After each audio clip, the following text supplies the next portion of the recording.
لقد جاءت رسل ربنا بالحق ربنا ظلمنا أنفسنا وإن لم تغفر لنا وترحمنا لنكونن من الخاسرين رب ارحمهما كما ربياني صغيرا রব্বুল আলামিন কুদরতি নজরে তাকাও, তোমার বান্দারা গভীর রাত পর্যন্ত বসে বসে কোরআনের কথা হাদিসের কথা শুনতেছে।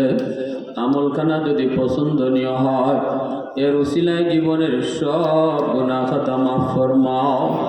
আয় আল্লাহ, যারা হাত বাড়াইছি জানি না কার মা নাই কার বাবা নাই, সন্তান মার পক্ষ থেকে হাত বাড়াইছে, বাবার পক্ষ থেকে হাত উঠাইছে। আল্লাহ দয়া করে মা বাবার কবরকে জান্নাতের টুকরা বানায় দাও। আয় আল্লাহ, যেই মা শীতের দিনে প্রস্রাব করে বিছানা ভিজাইয়া দিতাম, মা ভিজা বিছানায় শুইয়া আমাকে বুকে রেখা সারা রাত কাটাইয়া দিত। আল্লাহ, 5 জন 6 জনের ফ্যামিলি, 5টা ডিম রান্না হলে সবাই যার যার ডিম খায়, মা নিজের ডিমটা খাইতো না। আমি স্কুল থেকে আসলে পরে মা নিজের ডিমটাও আমাকে দিয়ে দিত। আমি যদি বলতাম মা তুমি খাও নাই, মা তখন আমার সাথে একটা মিথ্যা কথা বলতো, বাজান আমি খাইছি তুমি খাও। এমনও মারে তুমি কবরে মাইরো না, এমনও মারে তুমি কবরে আযাব দিও না। ডাইনে বামে সামনে পিছনে যত মুর্দেগা, মাহফিলের খাতিরে প্রত্যেকের কবরকে জান্নাতের টুকরা বানায় দাও।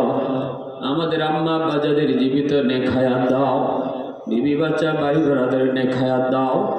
মাদ্রাসা ছাত্র ওস্তাদ কমিটি উপদেষ্টা সহ সবাইকে তুমি কবুল করে নাও। আল্লাহ, প্রতিটা ছাত্রকে হাফেজ আলেম বানাও। আল্লাহ, যত যুবক মাদ্রাসার জন্য সময় দেয় খাটে, কমিটি উপদেষ্টা সহ বাড়তি যুবক যারা ছায়া কমিটি সহ সবাইকে তুমি কবুল করে নাও। আয় আল্লাহ, আজকের মাহফিলকে কবুল করো, আমার মা বোনদেরকে মাফ করো, যুবকগুলির পাক্কা নামাজি দিনদার বানাও।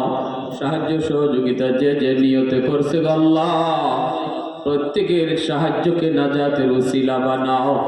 দিলের নেক নিয়তগুলি কবুল করে নাও।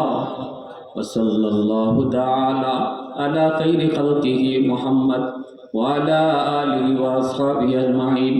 আমিন আমিন বিরহমাতিকা ইয়া আরহামার রাহিমিন।